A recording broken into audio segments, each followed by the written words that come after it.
This episode of the DJ Force X podcast is proudly sponsored by Fixed. Fixed is a fan and artist-friendly independent record label that specialises in hybrid electronic rock.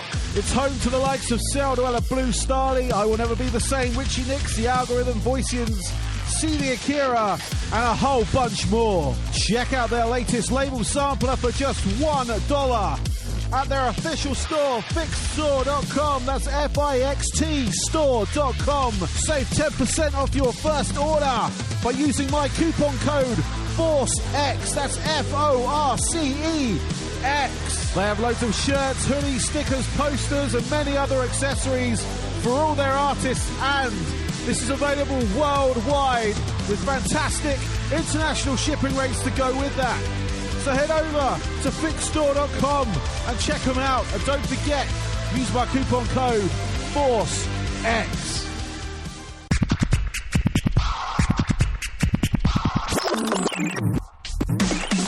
Hello and welcome to the DJ Force X podcast, episode 27. My special guest this week is Rich Collins, singer-songwriter and also a member of the Imagination Movers. We touch on all that in the interview, so that'll be coming up shortly. I just want to shout out to the fans of Imagination Movers, specifically Emily on Twitter. She got me in touch with Rich, and this is the result of that contact. And I'm very thankful to her, the fans of Imagination Movers, and all that from when I had Scott on a few episodes ago. It's been absolutely fantastic. So thumbs up to everyone there. In other news, I've got a few interviews that I've got in the bag now, so we're going to have a good every 2 weeks sort of coming out. I've got my old band from back in the UK, old band member as well, of a different band from back in the UK. So it's kind of an in-house kind of thing at the moment. And I've also got Matt Rose as well, who is the vocalist for many different dance acts, including Dirty Phonics, Excision, and he's currently with Go Mad and Monster, which is awesome. So without further ado, I'm gonna kick on with the interview. So enjoy.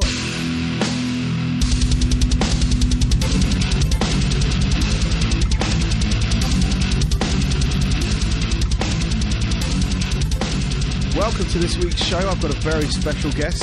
This is the second mover I have interviewed. I have Rich Collins. And, welcome to the show, Rich. Thank you so much. Glad to be here. Excellent. How are you doing today? Great. I just had a nice bike ride through Audubon Park here in New Orleans, where I live. And it's about 75 degrees outside and sunny and beautiful. Very nice. Very nice indeed.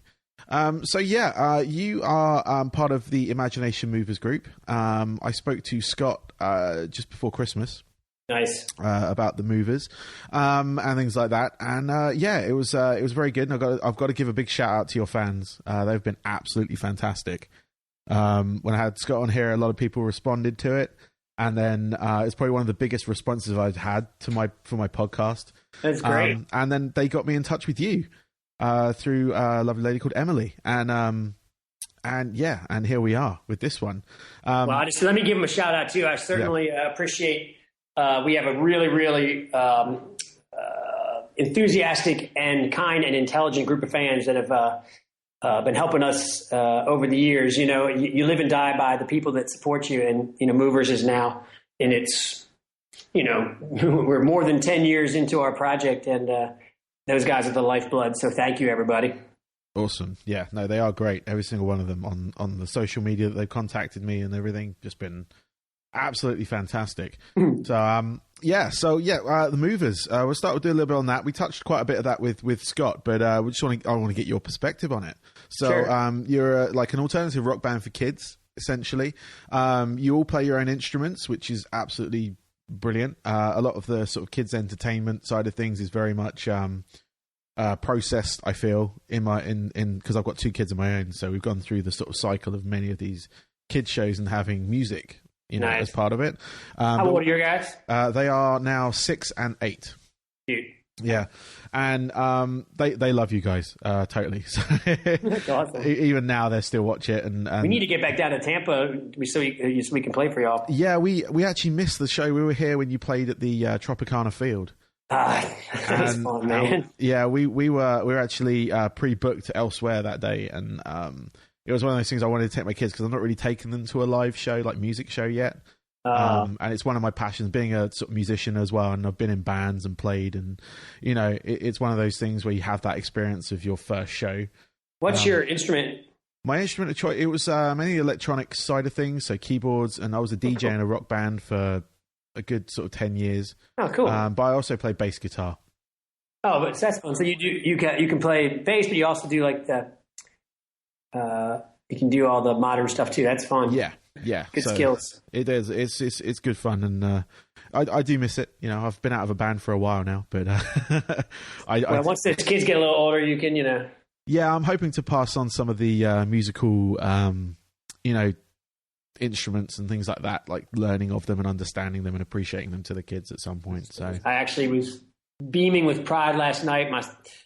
My son, my oldest, he is a duo with this. He and a woman, young woman. They're both high schoolers, but they do like it's got to be the most sophisticated high school band I've ever seen. They do like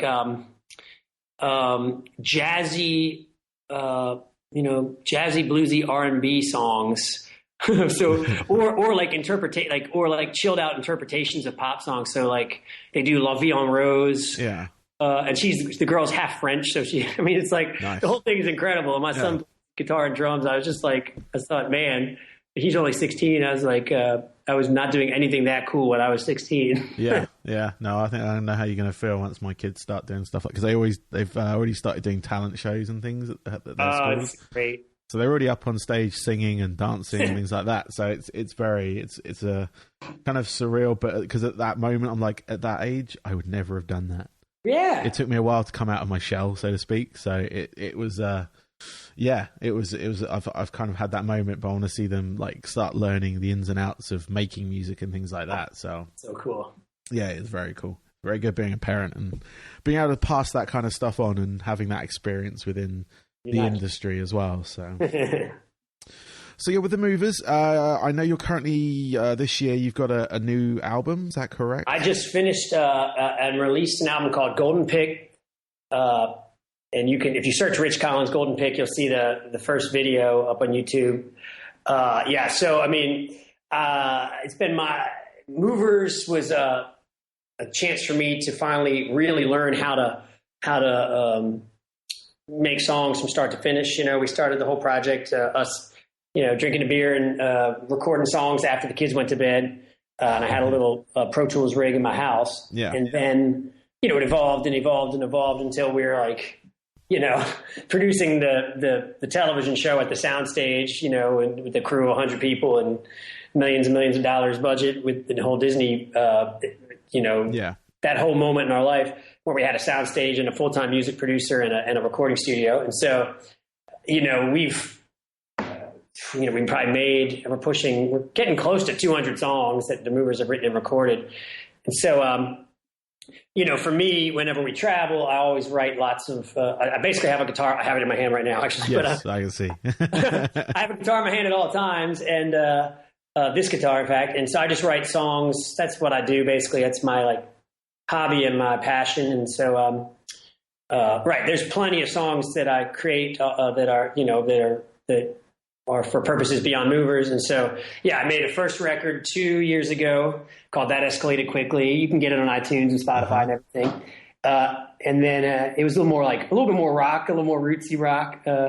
And then I worked really hard for about 2 years on this next project. And it's, I'd say it's got elements of, it's songs first, but with, but emphasis on the grooves. There's a bit of a world music vibe to it, but also heavily influenced by Paul Simon and Jack Johnson and all these guys. So it's sort of acoustic based rock that's fun in a live setting. So the first song, Golden Pick, is sort of the sets the tone. You want me to sing a little bit for y'all? Yeah, go for it. Yeah. I mean, obviously you can hear this would be me on my guitar, but you can hear the beautifully arranged version. that I spent a year on. Just go to search Rich Collins Golden Pick, but.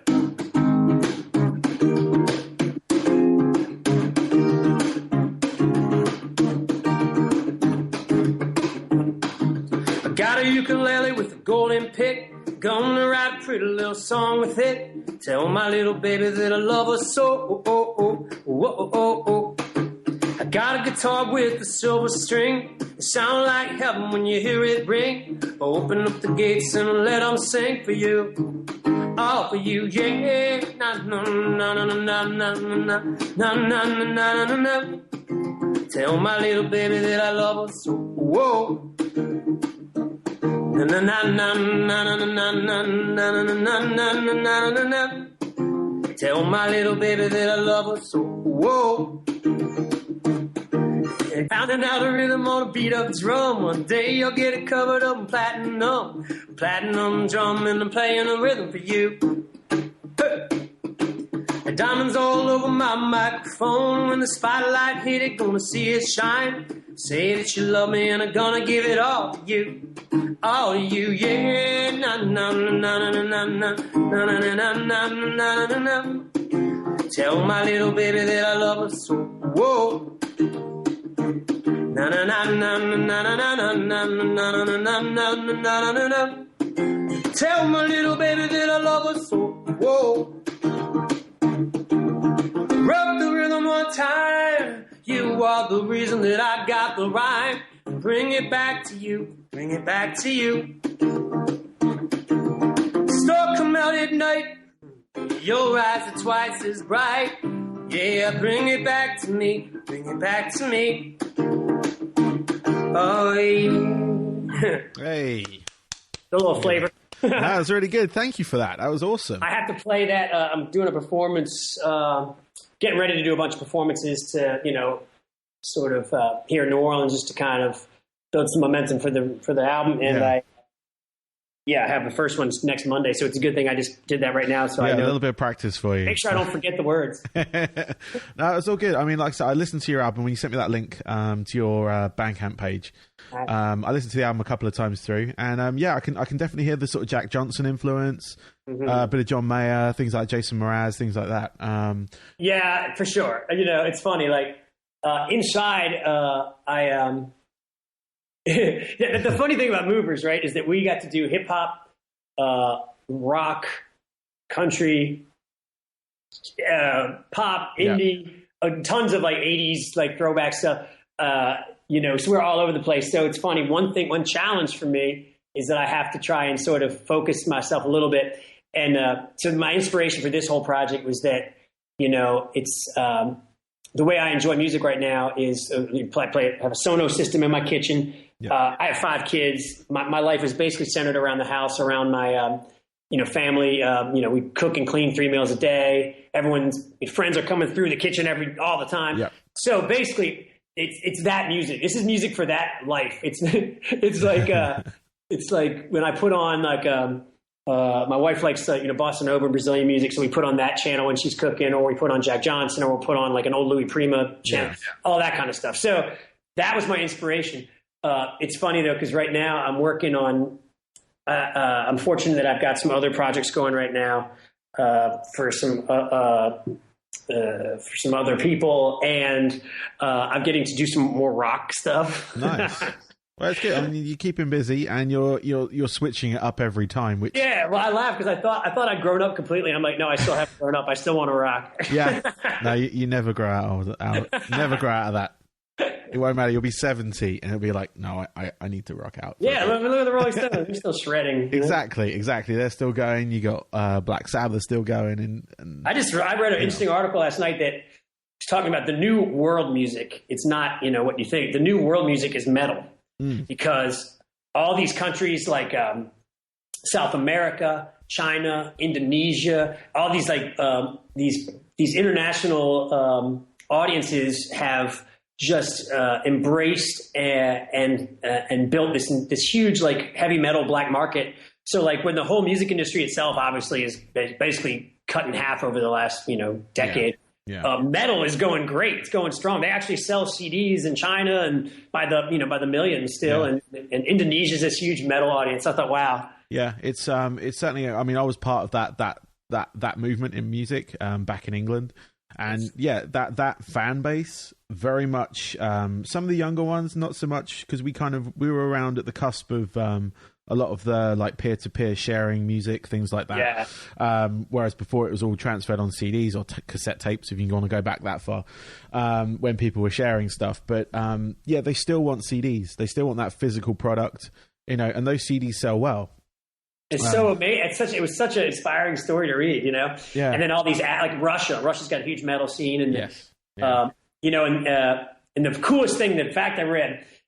Okay, so one reason metal does really well in let's say like Japan or countries that still have in Russia that have a strong classical music tradition and training is that unlike punk, metal is like very technically demanding. Yes. The lightning speed guitar and all that stuff. And so it's actually it makes sense for kids who are classically trained and have a lot of chops and a lot of talent.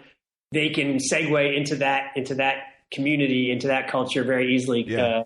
It was really interesting. Well, they say, was it Metallica? Actually, their ideas come from classical music. When they come up with riff ideas, things like that, they're born out of listening to Bach, listening to Beethoven, things like that. Just listening to bits of that and then transferring those sounds they hear into like riffs, and you slap it on a distorted guitar, and it's gonna sound good. It's smart. It really does sound like a lot of it does sound like classical music. It's funny. Yeah, I don't know if I've ever even had that epiphany, but it sure does. Yeah, I mean, just like Malmsteen and things like that. You listen to the sort of solo guitarists, and you hear that string arrangement on those 6 strings they have with the backing bands that they have. It is very much technical, and it does fall into that area of music, because you can get some sort of genres of metal that are very simple, just chugging riffs, open strings, new metal, which was a movement in the sort of mid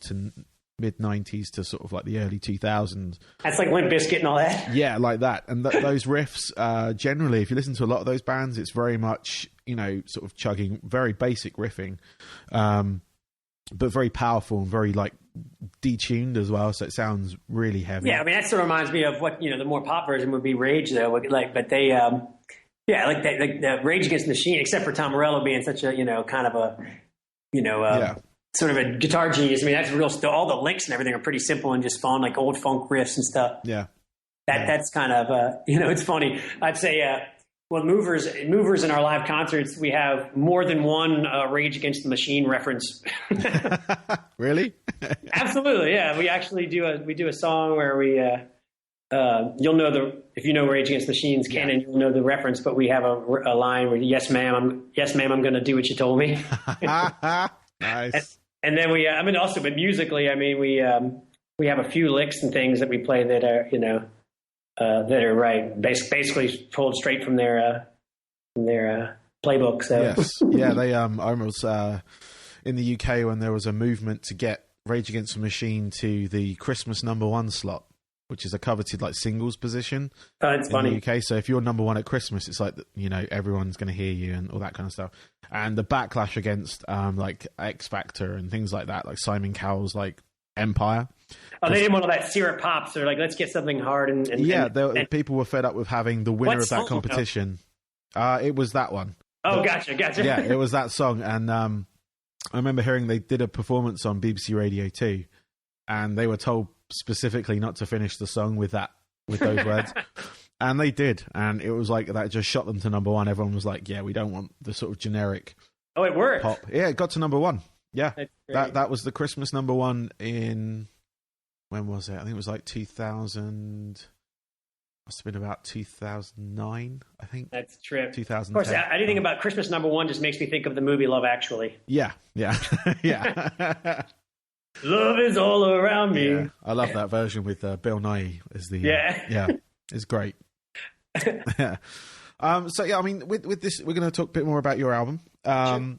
So with this, obviously, we've gone through the influences on, where you sort of came from. And was it, you say you've been working on it for, was it 2 years, did you say, or a year? Yeah. Okay. So obviously between stuff and everything. So it take a while. I sort of made a whole record and threw that one out and then started over. And the fun thing is that, okay, so I'm just releasing this album. I just, have 2 videos up for it and it's available everywhere. But I'm excited because I actually have a ton of new stuff and new material, new ideas. So I'm hopefully going to follow this one up much more with much more speed. Mm-hmm. But what's happened is I've kind of gotten into the world of I'm dipping my toes into this world. I'm learning about just licensing for ads, TV, and film, and that kind of stuff. And so there's been some more inspiration as I learned, the kind of stuff that's appropriate for that. So anyway, it's fun. I've been speed writing and recording and also working with some other, I have a couple of other really good singers that I've worked with. I had a project I needed to have a song that needed a female singer. So I got to work with some other people for that. And it's been fun. Cool. So, for me, it's, it's nice. I like to always have a song or two in the hopper, Yeah. And then for every, a lot of them end up, seem promising, and then they don't necessarily come together. But then, the ones that do finally come together, I'm very excited about. Yeah. So how do you balance between like your songs and the things for like Imagination Movers? Is that as a very separate thing for you? Because obviously you've got 3 other guys you work with. Yeah. Well, we just had a fun meeting. We all got together. We went and spent an evening just songwriting. Which was fun. We just did nothing else. We put all the other, there's a million things, when you're managing a brand like Movers, there's a bunch of details always. Yeah. From, just a long list of stuff, but we got together, just wrote songs, and we're actually sketching all those right now to start on another record. So, it's just like, I guess it's like if you're in school and you're taking a bunch of different classes, you put one book away and open up another one and just focus on that, Okay. So it's fun. I actually I did a little volunteer work at my kids' school the other day with another really talented singer-songwriter, and we were coaching the kids on writing songs. Yeah. We had each grade basically wrote a song about kindness for their school. Mm. And so several of them were good. And so I've been trying to sketch some of those out in the studio to see if the school wants to use them. So it's funny. I've got a school thing going. I've got a project for another band going. I've got a couple of these, just other things, solo things going, and the Movers thing going, and something for my son. So it's kind of like, you get just jump in and pick one and get to it, Yeah, you got your hands full at the moment, by the sounds of it. So, thank you for spending the time with me today. Obviously, between all that, it's a lot to do. So, so is music your job then? There's no sort of day job that goes with it, or? Right. Movers has been busy for a decade basically. Yeah. And now there is time to do other stuff, and that's why I've been really hoping and focusing on using the skills that we developed and just the studio that's just been built up over the years to try and use that for other projects as well. Yeah. So that would be my goal. Okay. We also all have skills in, we all have credits as, Emmy-winning producers of a television show and everything else. So there's hopefully lots of other, creative ways to use our talents as well. Yeah. In Movers, we have several irons in the fire that we're hoping, different new possible chapters for the brand. But so there's, as long as it's like something creative and using my God-given talents, then I will certainly throw myself into it. So what are your with this album, Golden Pick, what are the plans going forward? You mentioned you had a couple of shows coming up. Is there anything more to that? Is there going to be maybe a sort of mini tour if you have the time to do it? Or that's a dream. I would love to do it. And and some of the nice the most supportive fans here in North America and elsewhere are very encouraging. So it's a matter of just figuring it out. I mean, I'd have to have more, I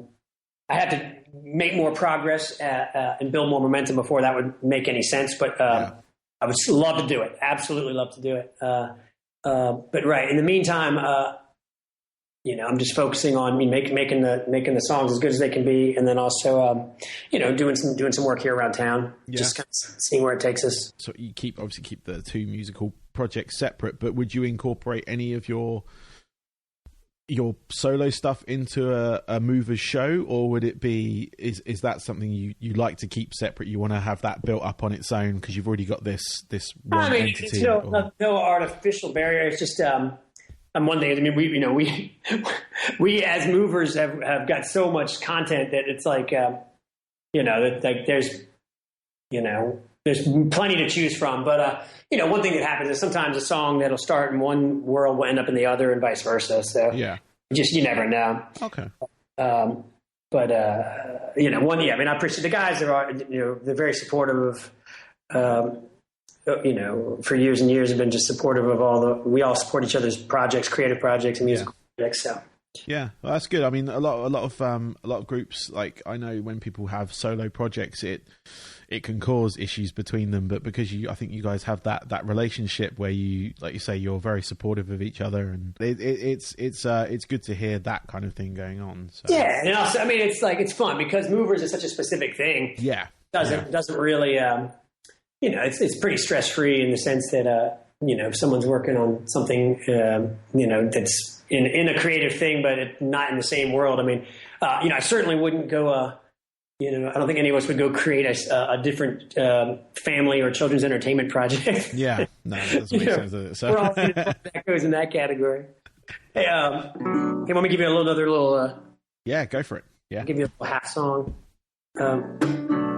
This is good. It's practice for me. Let's take it back to where you started from. I'll give you that. You got my heart beating like a drum.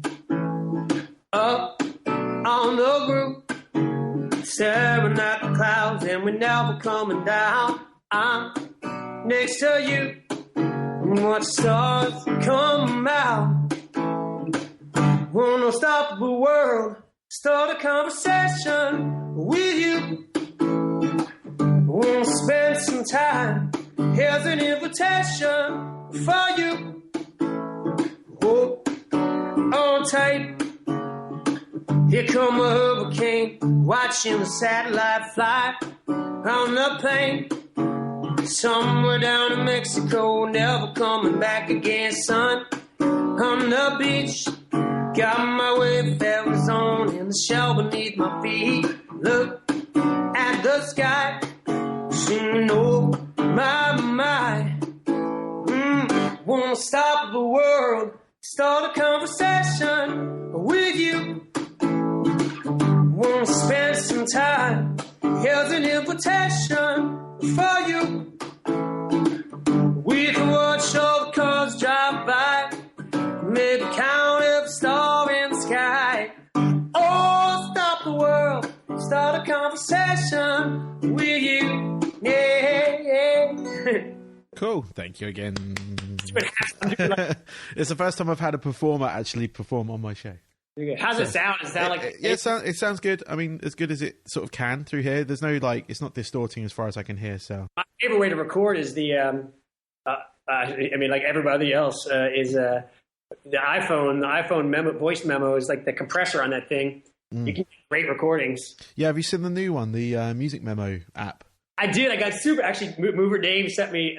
It was funny. I was like sitting there looking at my phone at like nighttime one night, and I saw an article about it. I was like, great. And I went to go download it, and he at that moment texted me. He's like, hey, look what I just found. He's fun of me because I'm always in my voice memos all the time.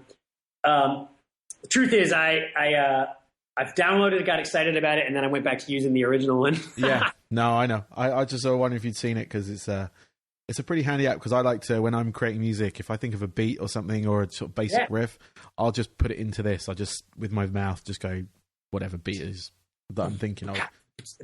Yeah, exactly that. And then I'll go through, and then if I think of a guitar riff, I kind of like mouth it again, and try and match that on various instruments that I have. So yeah, no, I think it'd be funny to get a collection together of famous musicians' voice memo versions of songs that became hits. That is actually an amazing idea, and that should happen. Because it did. I think I got a little like Taylor Swift. Like she's like seems like the smartest person in the world. Like sometimes like they don't miss a trick as far as just that brand and that just her whole everything. And one day I heard her on the radio talking about how like for fans, like if you did X, Y, or Z, you'd get her voice memo version of something. I was like, God dang it, man! She thinks of everything. It does. No, there should be. Someone should put together some kind of album or compilation, and just have that of the sort of, because I like hearing like basic versions of songs like before they became the final product. Where some parts totally different. They haven't written something, Yeah, and you just like, it gives you an idea of their process as well, because you think, oh, like to me that track they have originally was great, but then they did this and made it even better, and you just like, you want to see that process. Not a lot of people get to see that, unless you're like heavily involved with the band and you have access to, demos or the voice memos. Yeah, that's funny. I'm like I do so much. I work in drafts like to an extreme point, and it's funny. I'm always so like scared to like let anyone hear anything before it's perfect. And one resolution I have for this year was maybe to like open up a little bit about that, and like even if I know something's not finished or it's going to evolve, like just share some stuff online. Like it's funny. I mean, my temperament is not exactly built for like the age of social media and just that kind of that level of like just like sharing every detail. Yeah. And so, but I was like, I need to try and embrace that a little bit and not be scared to let something out there before it's quote unquote perfect. Because what I've discovered with me too is that nothing's ever going to be perfect. No, it's the same with me and most musicians, I think, or any artist in general. Anything you release, you never feel that it is perfect, because once you hit that perfection, then there's nothing else to attain. I feel there's always maybe something pushing you further to make something better or make something. It's more like it's they say like music is food for the soul, but with food you have to keep eating it, otherwise there you go, it's going to get empty. So, and it's the same with creating it. I've been out of a band for about 3 years now. I dabble in making my own sort of music here and there, just to kind of keep on top of it, keep the itch at bay, if you will. But it's not stopped. Like I haven't stopped making music. I haven't stopped having that urge to perform, if you will. So, like with my DJ stuff and and the bands I've been in, it's a difficult thing to give up. So it's it's good that you still got it happening. Yeah, that's the thing. It's like if that goes away, then I know something's wrong.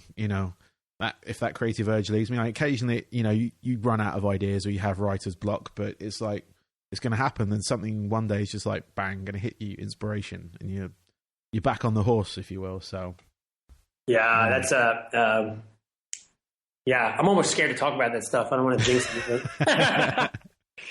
It means so much to me, and I am scared, because I will say this. One thing, it's like you see like your favorite musicians, your favorite artists, like some of the titans, just in any genre. But you notice that there's like a thing, like in pop music, especially. It seems like when you hit a certain age, there's oftentimes like people don't have like stuff. They don't make music that's as it's not the same, Yeah. And so there is like a in my just my little world, it's like I really don't want to lose that inspiration. Yeah, no, that's fair enough. It's one of those things. If you can keep hold of it, you keep hold of it, because it's because you can end up just going through the motions, if you will, to create music. Yeah. Let me show you a new. Anytime I've been doing these. When I do this kind of stuff, I like to show stuff in progress. So if I can, I'll show you what's working right now. Go for it. Well, the sun comes up in a big blue sky. What a wonderful world I see in your eyes. All the leaves on the trees, the flowers on the ground. I send my love and it comes back around. We're living in the daydream. Oh, such a good scene.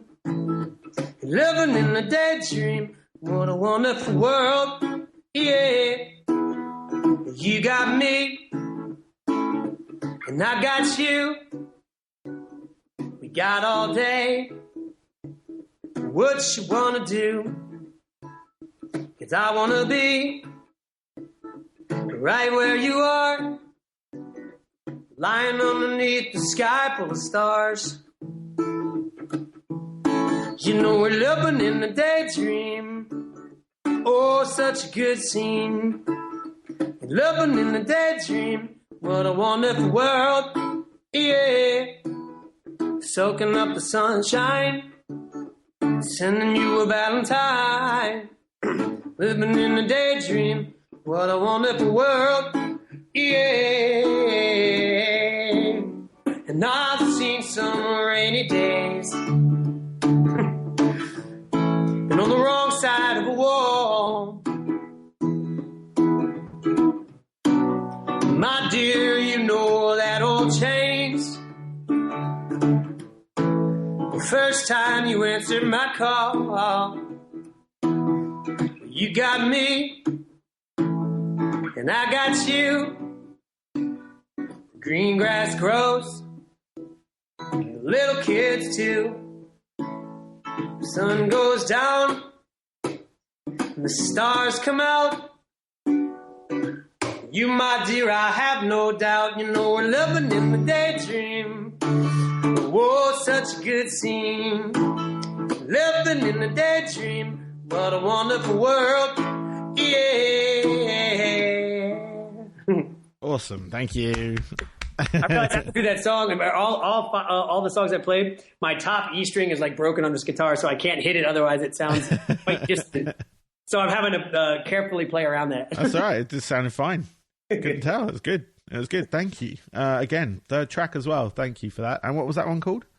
That's a new song called "Living in a Daydream," and I like it. It's it actually that's a perfect example. It began as a different song for a totally different song, different vibe, and everything, and then it morphed into this one. Cool. So, cool. Yeah, I like it.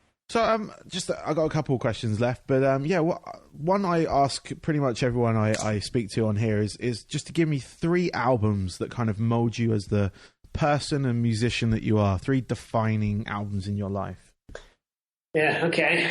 Let's see. It's really hard for me. I will say this: I am 100% a student of and product of the radio. Uh-huh. So first, like FM radio when I was a kid, jumping around on the pop and rock stations, up and through, and now with what that means now, I guess is Pandora and then Spotify playlists, which is I guess modern day radio, really. Mm-hmm. And then of course, I guess satellite as well. Satellite XM and Sirius were really big as far as developing. They were about the same age as the Movers. We all kind of began at the same time. Yeah. And so XM and Sirius both really incubated us and helped us a lot. I'm sure we'll end up playing more concerts up there at both the New York and DC studios. But anyway, so that being said, I'm all over the map as far as musical taste. I live in New Orleans. I grew up in Washington, D.C. So like go-go music, which is like a D.C. thing. That was very influential to me. This is all me trying to avoid the question, but let's see.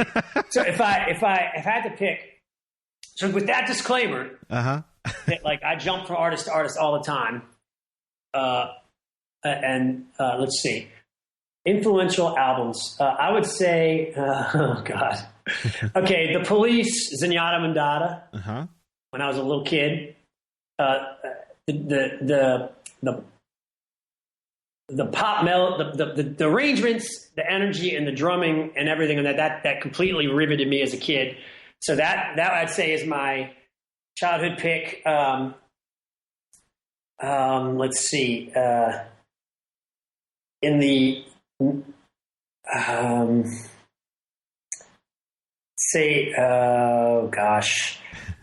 in the aughts or 90s or early aughts, it would be the Killers, Hot Fuss, that first record. Cool. Which it kind of combines that sort of Well, anyway, that just hits a lot of my checks a lot of boxes for me. So did the Police and Killers, and then I have to say, like right now, somebody who's influenced me a great deal. I'm going to pick two more. No, I won't. I'll stick to the rules. I want to go with Jack Johnson, but the funny thing is, because of the way I listen to Jack Johnson, which is my Pandora channel, I have no idea what songs are on what record. Okay. So I'm going to say the entire Jack Johnson world and on all the artists that pop up on my playlist with him. You go the best of. Yeah, it's terrible to say, but I couldn't really say the albums because it's blended together. No, that's cool. That's probably, unfortunately, for I wonder if you ask young kids today, I mean, they probably couldn't answer it album by album because it's so. People listen to playlists now, Yeah, no, that's true. That's true. I've not really branched it with anyone young enough on that front because there's still some albums a lot of musicians go back to. Their parents played them, Well, that's what I'm saying. I can go back to the stuff my parents played me, which is like probably literally like maybe I actually had this thought this week as I was working on something that the early stuff that went in my brain would be Otis Redding, Creedence Clearwater Revival, the Beatles, and Van Morrison. Yep. And it's funny, like that stuff. I realize it's like, if you're like a baby and it's playing in your room, like it's somehow going into your brain. Because I was noticing that some stuff I was working on this week, it sounded like basically, the Van Morrison stuff was there, and it's like I'm not sure that would mean anything to anybody, but like that sort of, I'm an Irish person, and that melodic sensibility, is somewhere it's in there, Yeah, no, definitely. I'm a firm believer that music is imprinted in you at an early age. Because I know from my influences and things where I've come from and where I am now that the kind of music that I am into was kind of there when I was growing up in one way or in one way or another. It was like, I know my mum was sort of more into the sort of like pop music and Beatles and things like that when she was younger. And I know my father was into sort of more of the rock, solo guitarists like Steve Vai, things like that, Eric Clapton. Oh, that's funny. He liked shredders. Yeah, he did. And it's throughout my life, that's kind of where I've gone. Went into the music industry, into the rock music side of things. But I also sort of dealt with the pop side of things as well. With my DJing, I was like I used to DJ weddings, roller discos. You had to do all that. You had to cover all the bases. Yeah. And then I went up and I ended up being, a club DJ. So I was DJing nightclubs after that. But that's kind of almost top 40 as well. Like pop music, dance music of today. And yeah, it's just I'm like I say, with my kids, I'm kind of that music's there. I'm not forcing it upon them. They listen to like other stuff. I know they go to their like after school activities, and they've got like various like pop artists playing from Taylor Swift, Meghan Trainor, all the kind of like current crop of well, that's the funny. The list I just gave you is so it's such a inaccurate portrait because I mean that it excludes the fact that like for years and years and years, there was a Jay-Z song that was our movers drive away music. We'd leave a show, we'd get into the van or bus and put on a certain song. So that there's a lot of that music that's very much wired into my brain. But also like I'm super pop. I mean, so like okay, so Taylor Swift, like after Hurricane Katrina, when everyone was driving around a ton down here, like all the normal routines were interrupted, and so I spent a lot of time in a car driving in like rural Louisiana and thereabouts, and so I got a big dose of country radio back in the 05, 06 time, and that was the first and only time I really got in a window into that world. It's like the kind of pop Nashville world, and that's when Taylor Swift was just starting to happen. But only in the country world. Yes. Yeah. And I loved it. Like she had like 5 songs that Tim McGraw and all these songs she wrote. was our song. Yeah, like that. I love those songs. They were great. They were perfect pop songs, And so, everyone would make fun of me. And then it's funny. Then it just turned into this. She just grew into this. Obviously the face of the music industry. But no. So like, I definitely have a appreciation for well crafted pop music. Yeah, there is a certain charm to it. I mean, I grew up in England where they have, they had basically a factory, if you will, of songwriters and like pop stars. Sort of when I was growing up, so you had like, if you've heard of Kylie Minogue, sure, she's also an actress, but she was predominantly she's Australian, though, huh? Yeah, she's Australian. She was in a soap, an Australian soap that was very popular in England, called Neighbours, and then she sort of went into the music industry. Oh, that's how she began, was as a soap opera actress? Yeah, and she then had Stockacre and Waterman, who were very influential in the sort of 80s and 90s pop music, and some of them, a couple of them still are, but they got Kylie Minogue to where she is now, almost, and she was a managed, image brand or whatever. Yeah, exactly, and I mean in the pop industry that was sort of part and parcel. But in England we had a lot of it. It was constant, but it does influence you after a while because those songs are on the radio all the time. You got people, the top pop songwriters paired with top producers paired with really great talent. The funny thing, I read such a cool article about it's sort of the focus of the story was about what Max Martin and like the all these just Swedish 40-something men that are basically the ghostwriters and producers behind half of the hits on a U.S. radio right now. Yeah. But what it did is it just kind of explained the process because, like in a lot of countries, it's much more open that and acknowledge that the singers and the performers are just that, and that there's other people writing and producing all the music. But here in the States, it's still a little bit kind of kept quiet, and that's why you don't ever see like interviews with those guys really.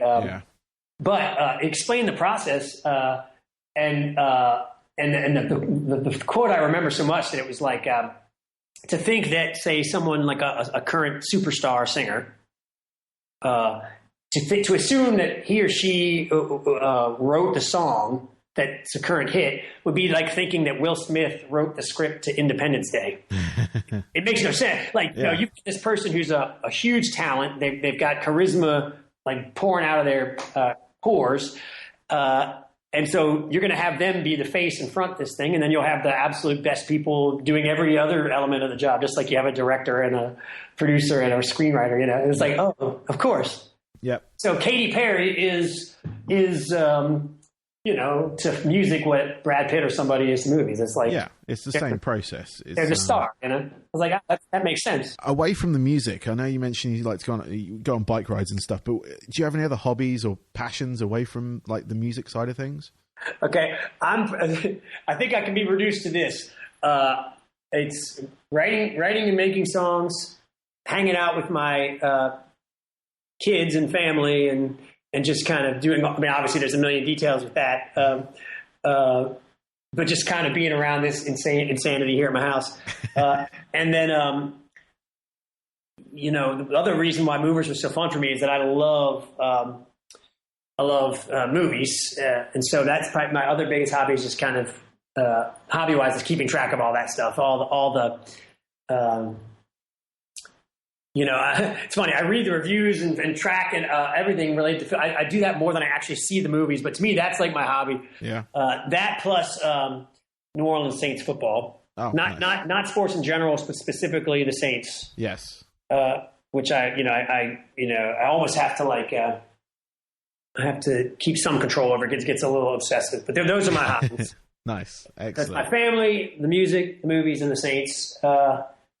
That's about it. Cool. What are some of your favorite movies? My movie taste is pop, just like my music taste is. So from my childhood growing up, the things that were the touchstones of my childhood would be Raiders, and I'd say Raiders it's probably my favorite childhood classic movie of all time. And then like for also a classic movie, I have a ritual in my house where my kids are old enough. I've got 3 of the 5 now that are teenagers. They've reached the age. I let them watch my sort of favorite, blockbuster of all time, or whatever you call it, action movie. My favorite action movie of all time, which is Die Hard. Oh, nice. It's a good Christmas movie. Exactly, right. And my wife gets mad every time because she always thinks that I shouldn't watch it. But so I always have to persuade her. But I watched it this Christmas actually with my son Luke, who's a teenager now. But and the Die Hard thing is fun because one of the directors of Movers, like the main director of the show, he and I both agree that was like our top 3 like classic action movies. Nice. And on one of the episodes of Movers, we had Reginald Bell Johnson, the actor who played the policeman in Die Hard. Yes, I believe I saw that episode as well. He came on our show, and I got to. He just did one day with us. Yeah. He shot all the scenes in a day, but we got to talk to him and grill him about it, and he was great because he was like the nicest guy in the world and perfectly happy to tell a story. Like he didn't mind talking about all of his experiences, and so he told us lots of good scoop about that. And the scene the character he played was the scene that required me to hug him over and over again. So me and Reginald from Die Hard hugged each other all day long for this episode of Movers. Excellent. But so those are like from the back in the day, like my guy movies from like more the 2000s would be. I thought Snatch is maybe my favorite crime movie of all time. Yeah, it's a good movie. Guy Ritchie. That movie is just hilarious and awesome. And let's see more. Trying to think of something. I'm trying to. All the answers I'm giving, I'm like, I'm dumbing myself down. I'm trying to think if I can see anything that sounds artsy or impressive. Because I'm in the Screen Actors Guild, I get all the screeners for all the Oscar movies. Oh yeah. But some of them look. I don't get around to all of them. Yeah. I'm trying to think. What's a movie that will sound impressive? Oh God, I can't even think. If it comes to me, I'll tell you. But that kind of stuff. I like. I watched my kids and I. We watched like big dumb comedies. Like, and this is going to sound terrible too. This is not going to achieve my goal of looking smart. But my favorite, one of my favorite movies that I watch with my older kids is Dodgeball. I love that movie. If you can dodge a wrench, you can dodge a ball. Right. I love that. Jack, you can dodge a ball. You're as useful as a poopy flavored lollipop. That's a movie that I can watch from beginning to end and say every line. So I basically reveal myself as an idiot. So there you go. That's all right. No, they're all good movies. They're all, Oh wait, I should say this. I'm sorry, I skipped a major important hobby. I read a ton of novels. Yeah. And I do follow like politics and news, so that's my other thing. Okay. But any top books you can recommend at the moment? Absolutely. The book that I just read, it looks like a girl book. It's got a yellow cover with pink cursive on it. So I didn't. It was around the house for a while. I didn't. A friend who knows a lot about has a lot of good book recommendations had given this to us. I grabbed it and laughed from beginning to end. Loved the book. It's called The Rosie Project. And it's Australian author, and the premise is the narrator has Asperger's. Uh-huh. He's like a scientific, like very smart guy, but he's got like he doesn't have very good social skills, and it's his search for a wife. But he gets into a lot of calamities, and it's really funny. That's my current book recommendation. All right, cool. I'll check that one out. I do like a good book occasionally, and I like to take a chance on a few. So I've been kind of keeping with the sort of like cyberpunk stuff at the moment. So my son's reading a young adult cyberpunk series called the first book's called Leviathan. Oh, okay. Or I guess I'd say it's more steampunk. I'm sorry, cyberpunk. Yeah. That would be more like Ready Player One, I guess, which is another. Yeah, that's a good one. I finished that one a while ago. I thoroughly enjoyed that. And they're actually filming or getting ready to film. This is weird. They're making a feature of Ready Player One. Yeah. And directed by Steven Spielberg. Yes. Here, and they're doing it in Louisiana. They're doing it in Louisiana. All right. Just for tax credits or whatever. But yes. So I enjoy that kind of stuff too. Yeah, the town I used to live in England, the forest there is used for a lot of the big movies, big like comic book movies. Oh, because it looks so, magical. Yeah, it was used for the Avengers, Captain America, Harry Potter, and Gladiator and Robin Hood. Oh, so like anytime you see like some exciting chase through a forest or anything like that, like it's shot. Where is that forest? It's called the Bourne Woods, and it's just near a town called Farnham in Surrey, in England, and that's where I used to live. I used to live in Farnham, so. You could go and like you actually like hike through those woods and everything. Yeah, you can walk through those woods. There's pathways and stuff. Obviously, they closed a bunch of it off while they were filming because obviously they have their own secrecy things. But it's kind of cool having those sort of like those huge movies. In fact, were filmed near there. Things like World War Z as well were in the town over from me. Didn't they have? I can't remember. It was somewhere. Did they shoot some of Star Wars in England? I feel like Yes, they did at the Pinewood Studios. Yeah, because they were like people were trying to fly drones over it to get. Yes. I think they actually someone got an aerial photograph of the Millennium Falcon or something. They did, yeah, and that's just outside of London. That's so funny. Yeah, that's a famous soundstage, right? Pinewood Studios. It is, yeah. A lot of the big films, a lot of James Bonds and stuff like that, are all filmed there. A lot of the big American films from back in the sort of Spectre. So yeah, I haven't seen that one yet either. I was just waiting for it to come out on demand so I can. Grab it then. But just one more. Where can people reach you? Where can they find you online? Sorry, I started eating a Cheez-It right as you asked. That's all right. You can visit richcollinsmusic.com or Rich Collins Music on Facebook, and you can see the videos to the new music, listen to all the new music. I'd love it if you checked it out, and if you like it, send me a note and tell me what you think, and I'll just be putting more up. Look out for Movers, imaginationmovers.com. You can see our tour schedule. We've got shows coming up in New York City and near Los Angeles coming up in the next few weeks. Cool. And plus some other really good stuff coming up this spring and summer. So, yeah, please just keep in touch and track all of our projects. Let me grab my guitar real quick and I'll sing us close here. Cool. Thank you. Yep, sorry. I walked out of the room to get it. That's all right. All right, well, here, let me give you one last little song sample.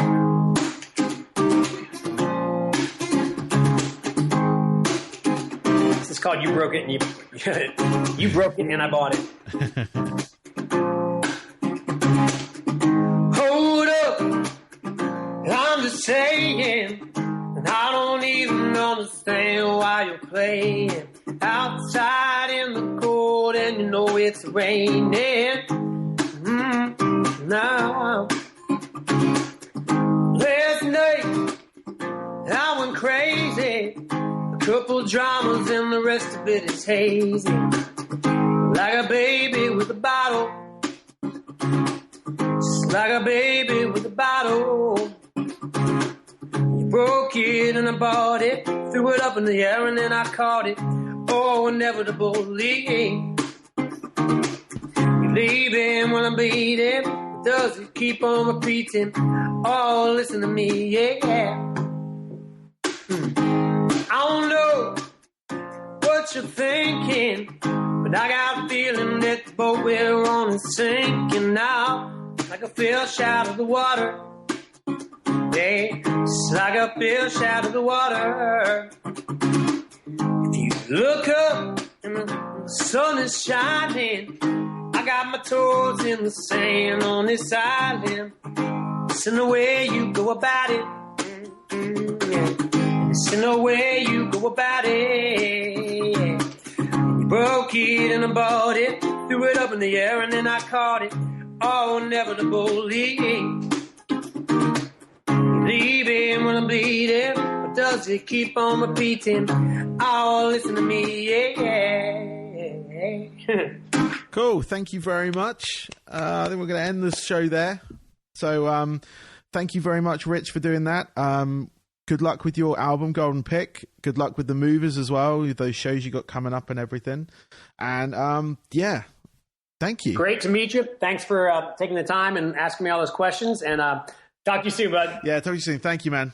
Thank you. Bye-bye. Bye-bye.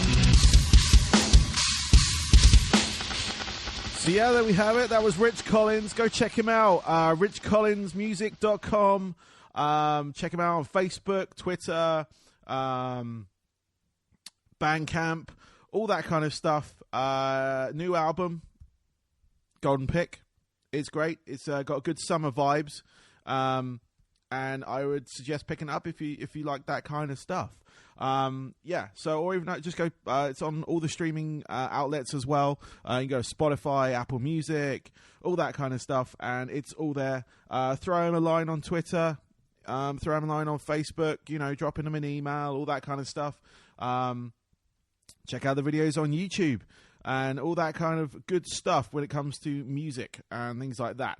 So thank you again, everyone, for listening. I would ask, please, if you could rate and review the episodes on iTunes and Stitcher, whichever you're using, or whatever streaming service you're using for it. If there is a rating option for it, can you please rate and review? Just needs a sentence and like an out of 5-star review. It just helps the podcast go up a bit, attracts different guests, things like that as well, and it gives me something to shout about to these people to say, look, come on my show. And if you've got anyone you want to hear from, anyone you'd love for me to interview, drop me an email, info@DJForceX.